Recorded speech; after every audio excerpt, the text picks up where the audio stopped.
నోవాహు దినములు వలె ఉండును మనిషి కుమారుని రాకడై. పూర్తిగా నాశనం కాలేదు, కానీ ప్రభు చెప్తున్నారు ఇలాగనే ఉండును.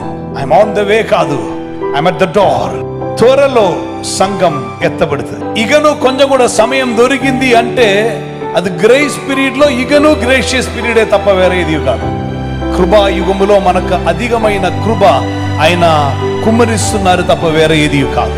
మనకు ఒక్కొక్క అవకాశములు దేవుడు ఇస్తున్నప్పుడు ఇకను రక్షింపబడుటకు, ఇకను పరిశుద్ధంగా మార్చబడుటకు, ఎవరైనా పరలోకం నష్టం చేసుకుంటారేమో అని ఎవరు నశించిపోవటం ఇష్టం లేని ప్రభు కొంచెం కూడా దీర్ఘశాంతం కలిగి ఉండి ఛాన్స్ ఇస్తున్నారు.